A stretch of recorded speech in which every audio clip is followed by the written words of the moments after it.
خانہ کعبہ کی جو متولیت تھی وہ ان کے پاس تھی کہ حضرت اسماعیل علیہ السلام کی اولاد میں سے یہ تھے۔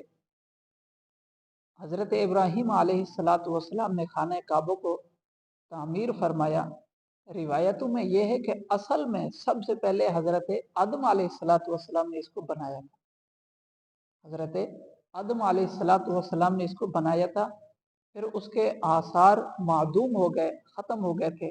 صرف جس طرح آج کے زمانے میں وہ کسی جگہ پہ 4 دیواری لگائی جاتی ہے پلاٹ کو ایک ایک بلاک رکھ کے، اسی طرح صرف نشانات باقی رہ گئے تھے۔ پھر حضرت ابراہیم علیہ السلام نے اس کو دوبارہ پورا وہ چھت تک اس کو تعمیر فرمایا۔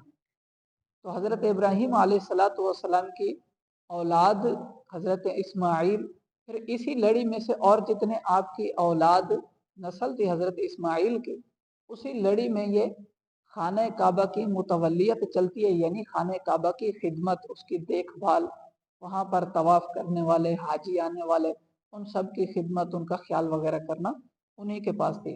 اور پھر خانہ کعبہ کی متولیت جس کے پاس ہوتی تو اب وہی خانہ کعبہ کا جو پورا علاقہ مکہ کہلاتا ہے اس کے وہی سردار ہوتے تھے کہ حضرت حاجرہ رضی اللہ عنہا علیہ السلام جب حضرت اسماعیل علیہ السلام بالکل کم عمری میں تھے، حضرت ابراہیم علیہ السلام خانہ کعبہ کے اس کے جگہ پر صحرا میں انہیں چھوڑ کر گئے تھے جہاں زمزم شریف کا پانی نکلا تھا حضرت اسماعیل علیہ السلام کے پاؤں کی جگہ سے، تو وہاں پھر وہ پوری بستی آباد ہوگی، وہ پورا واقعہ ہے۔ پھر جب وہ پوری بستی آباد ہو گئی تو اب وہ اس پوری بستی کے پھر وہی سردار ہوا کرتے تھے اور خانہ کعبہ کے متولی بھی وہی ہوا کرتے تھے۔ تو اب وہ بستی حضرت اسماعیل علیہ السلام کے زمانے سے آبادی پھیلتی پھیلتی پھیلتی پھیل گئی، اور وہی بستی کے سردار کون ہوا کرتے تھے؟ حضرت اسماعیل علیہ السلام کی اولاد میں سے۔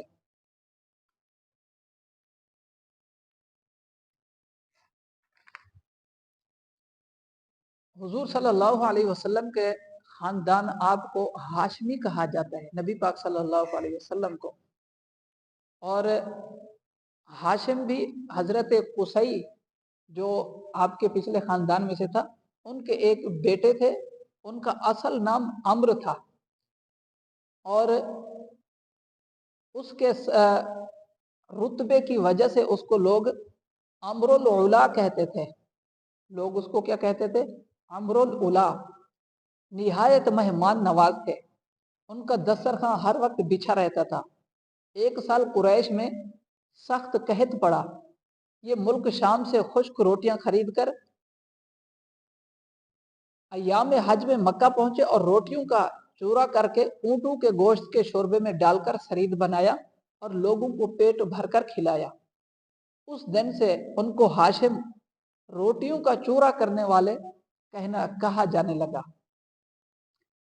عبد مناف جو آپ کے خاندان میں سے قصی بن کلاب بن عبد مناف ہے، اسی کے صاحبزادوں نے قریش کی تجارت کو بہت ترقی دی اور بحر کے قبائل کے ساتھ تعلقات بنائے۔ چنانچہ ہاشم نے قیصر روم اور ملک غسان سے، اور عبد شمس نے حبشہ کے بادشاہ نجاشی سے، اور نوفل نے اکاسرہ عراق سے، اور مطلب نے یمن کے شاہ حمیری سے اس قسم کے فرمان لکھوا لیے۔ اس کے بعد ہاشم نے قریش کے لیے سال میں 2 تجارتی سفر مقرر کیے، اس لیے قریش موسم سرما میں یعنی سردیوں کے موسم میں یمن اور حبشہ میں، اور گرم موسم میں عراق اور شام میں جاتے، اور ایشیا کوچک کے مشہور شہر انقرہ تک پہنچ جاتے تھے۔ ہاشم یہی ان کی پیشانی میں نور محمدی چمک رہا تھا، ان کی پیشانی ماتھے میں نور محمدی چمک رہا تھا۔ احبار میں سے جو آپ کو دیکھتا آپ کے ہاتھ کو بوسہ دیتا، آپ کی اسی نور کی برکت سے اس کو دیکھ کر۔ قبائل عرب اور احبار میں سے آپ کو شادی کے پیام آتے تھے مگر آپ انکار کر دیتے۔ ایک دفعہ بغرض تجارت آپ ملک شام کو گئے، راستے میں مدینہ بنو عدی بن نجار میں سے ایک شخص عمرو بن زید خزرجی کے ہاں ٹھہرے۔ اس کی صاحبزادی سلمہ حسن و خوبصورت اور شرافت میں اپنی قوم کی تمام عورتوں میں ممتاز تھی۔ آپ نے اس سے شادی کر لی، مگر عمرو نے ہاشم سے یہ عہد لیا کہ سلمہ سے جو اولاد ہوگی وہ اپنے میکے میں ہوگی۔ سلمہ جو اولاد جنے گی وہ اپنے یہی میکے میں رہے گی۔ شادی کے بعد ہاشم شام کو چلے گئے، ملک شام۔ جب واپس آئے تو سلمہ کو اپنے ساتھ مکہ میں لے آئے۔ حمل کے آثار بخوبی محسوس ہوئے تو سلمہ کو مدینہ میں چھوڑ کر آپ شام چلے گئے، اور وہیں غزہ میں 25 سال کی عمر میں ہاشم کا انتقال ہو گیا اور غزہ ہی میں دفن ہوئے۔ سلمہ کے ہاں ایک لڑکا پیدا ہوا جس کے سر میں کچھ سفید بال تھے، اس لیے اس کا نام شیبہ رکھا گیا، اور شیبۃ الحمد بھی کہتے تھے۔ حمد کی نسبت اس کی طرف اس امید پر کی گئی کہ اس سے افعال نیک سرزد ہوں گے، نیک کام اس سے ظاہر ہوں گے، جس کے سبب سے لوگ اس کی تعریف کیا کریں گے۔ شیبہ 7 یا 8 سال مدینہ ہی میں رہے، پھر مطلب کو خبر لگی تو بھتیجے کو لینے کے لیے مدینے میں پہنچے۔ یہ مطلب ہاشم کے بھائی تھے۔ جب مدینہ سے واپس آئے تو شیبہ کو اپنے پیچھے اونٹ پر سوار کر لیا۔ شیبہ کے کپڑے پھٹے پرانے تھے۔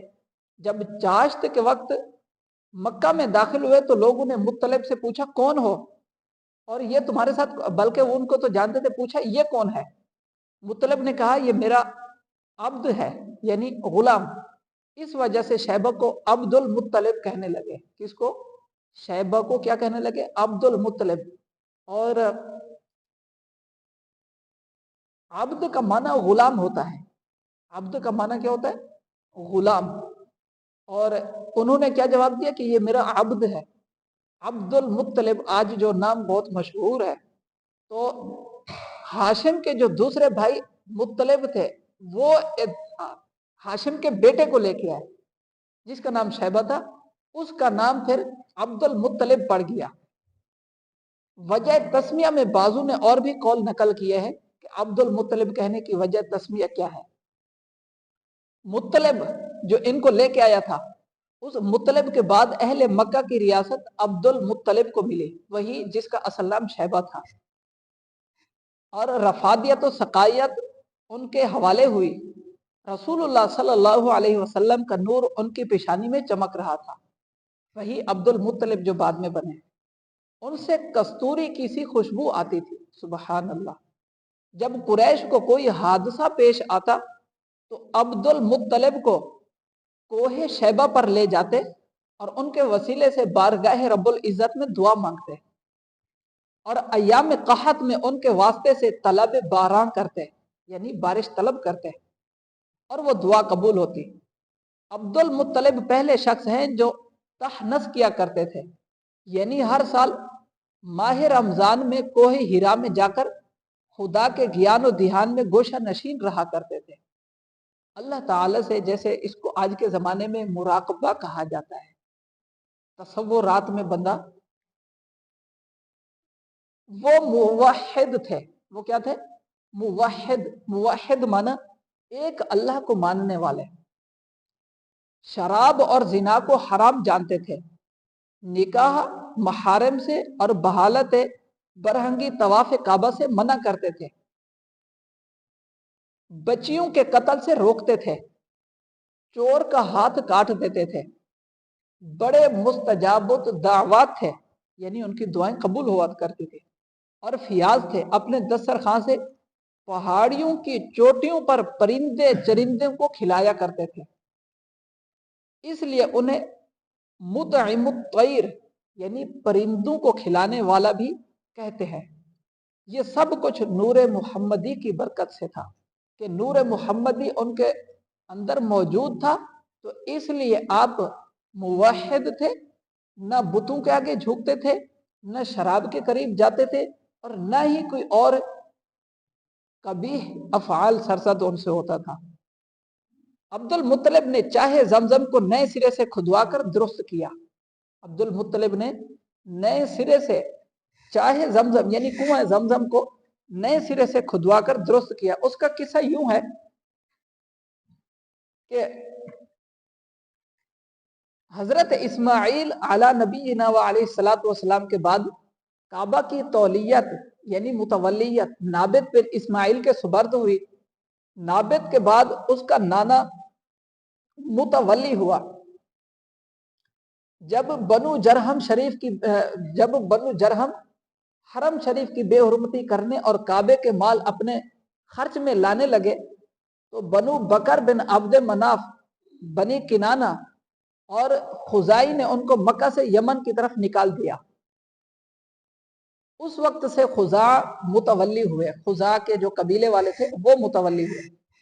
خزاع میں سے آخر متولی حلیل بن جیشیہ تھا جس کے بعد تولیت قصی کے ہاتھ آئی جیسا کہ پہلا مذکور ہوا یعنی ذکر ہو چکا. عمرو بن حارث بن جرہمی نے جاتے وقت کعبہ کے ہر 2 غزال طلائی اور حجر رکن کو زمزم میں ڈال کر اسے ایسا بند کر دیا تھا کہ مدت گزرنے پر کسی کو اس کا نشان تک معلوم نہ رہا. جب جس بندے کو نکالا تھا یمن بھیجا تھا اس نے اب وہاں چاہے زمزم کنویں زمزم کو اس نے بند کر دیا. آخر کار عبد المطلب کو خواب میں اس کو کھودنے کا اشارہ ہوا. عبد المطلب کے ہاں اس وقت صرف ایک صاحبزادہ حارث تھا. اسی کو ساتھ لے کر کھودنے لگے. جب کنویں کا بالائی حصہ نظر آیا تو خوشی میں تکبیر کہی. کھودتے کھودتے ہر 2 غزال اور کچھ تلواریں اور زرہیں برآمد ہوئی. یہ دیکھ کر قریش نے کہا کہ اس میں ہمارا بھی حق ہے. عبد المطلب نے بجائے مقابلہ کہ اس معاملے کو قرعہ اندازی پر چھوڑا. چنانچہ ہر 2 غزال کا قرعہ کعب پر اور تلواروں اور زرہوں کا قرعہ عبد المطلب پر پڑا اور قریش کے نام کچھ نہ نکلا. اس طرح عبد المطلب نے زمزم کو کھود کر درست کیا. زمزم کا کنواں یعنی پہلے بند کر دیا گیا تھا. اس وقت سے زمزم کا پانی حاجیوں کے کام آنے لگا اور مکہ کے کنووں کے پانی کی ضرورت نہ رہی چاہے زمزم جب کھول دیا گیا. زمزم کے کھودنے میں عبد المطلب نے اپنے معاونین کی قلت محسوس کر کے یہ منت مانی تھی کہ اگر میں اپنے سامنے 10 بیٹوں کو جوان دیکھ لوں. منت مانی تھی کہ اگر میں اپنے سامنے 10 بیٹوں کو جوان دیکھ لوں تو ان میں سے ایک کو خدا کی راہ میں قربان کروں گا. جب مراد بر آئی تو افائے نظر کے لیے 10 بیٹوں کو لے کر خانہ کعبہ میں آئے اور پجاری سے اپنی نظر کا حال بیان کیا کیونکہ اس وقت خانہ کعبہ پر جو بت رکھے ہوتے تھے وہاں پر پجاری ہوا کرتے تھے. آج کے زمانے میں جیسے بت خانے میں پنڈت ہوتے ہیں پجاری. اور کہا کہ ان 10 پر قرعہ ڈالو دیکھو کس کا نام نکلتا ہے. چنانچہ ہر ایک نے اپنے اپنے نام کا قرعہ دیا. ایک طرف پجاری قرعہ نکال رہا تھا دوسری طرف عبد المطلب یوں دعا کر رہے تھے یا اللہ میں نے ان میں سے ایک کی قربانی کی منت مانی تھی. اب میں ان پر قرعہ اندازی کرتا ہوں تو جسے چاہتا ہے اس کا نام نکال. اتفاق سے عبداللہ کا نام نکلا جو رسول اللہ صلی اللہ علیہ وسلم کے والد اور عبد المطلب کو سب بیٹوں میں پیارے تھے. عبد المطلب چھری ہاتھ میں لے کر ان کو قربان گاہ کی طرف لے کر چلے گئے مگر قریش اور عبداللہ کے بھائی مانے ہوئے. قریش کے لوگ اور عبداللہ کے جو اور بھائی تھے انہوں نے اس کو منع کیا. آخر کار عبداللہ اور 10 اونٹوں پر قرعہ ڈالا گیا. کیا کیا گیا؟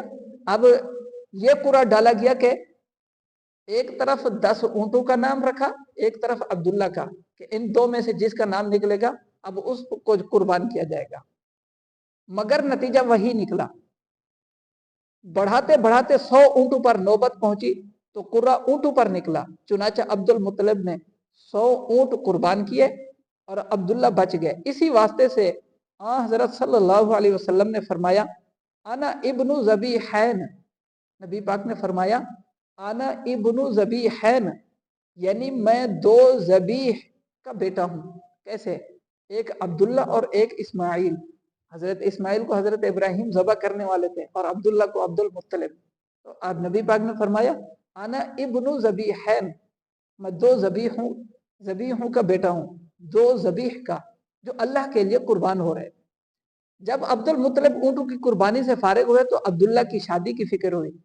عبداللہ نور محمدی کے سبب کمال اور حسن و جمال رکھتے تھے کہ ان میں نور محمدی تھا اسی وجہ سے عبداللہ کا اپنا حسن و جمال بھی بہت عروج پر تھا۔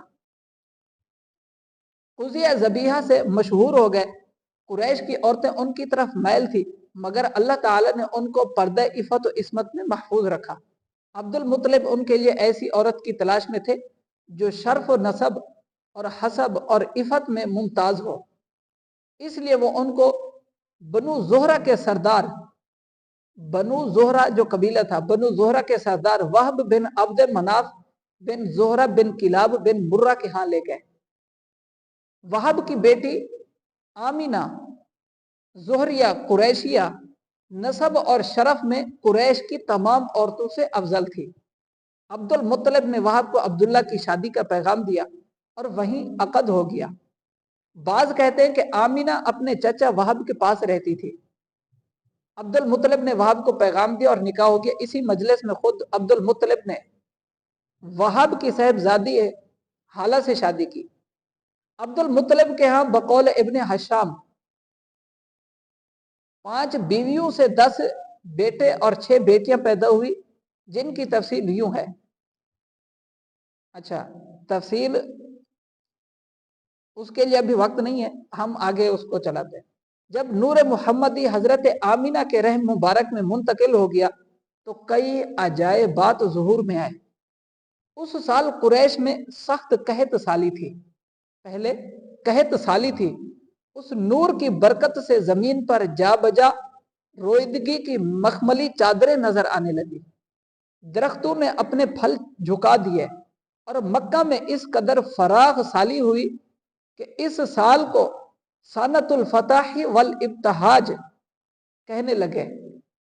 قریش کا ہر ایک چار پایا فصیح عربی زبان میں حضرت آمینہ کے حمل کی خبر دینے لگا۔ بادشاہ کے تخت اور بت اوندھے منہ گر پڑے۔ مشرق اور مغرب کے وحشی چرند پرند اور دریائی جانوروں نے ایک دوسرے کو خوشخبری دی۔ سبحان اللہ۔ جن پکار اٹھے کہ حضرت کا زمانہ قریب آ گیا، حضرت کا زمانہ قریب آ گیا ہے۔ جنات جو ہیں انہوں نے آپس میں ایک دوسرے کو خوشخبری دی، وحشی جانوروں نے، جنگلات میں پرندوں نے ایک دوسرے کو خوشخبری دی کہ اب نبی آخر الزمان کا زمانہ آ گیا ہے۔ سبحان اللہ۔ کہانت کی آبرو جاتی رہی۔ کہانت، کاہن جو لوگ ہوتے علم نجوم والے، کہانت جاتی رہی اور رہبانیت پر خوف طاری ہوا۔ حضرت کی والدہ ماجدہ نے خواب میں سنا کوئی کہہ رہا ہے تیرے پیٹ میں جہاں کا سردار ہے، جب وہ پیدا ہو تو ان کا نام محمد رکھنا۔ سبحان اللہ۔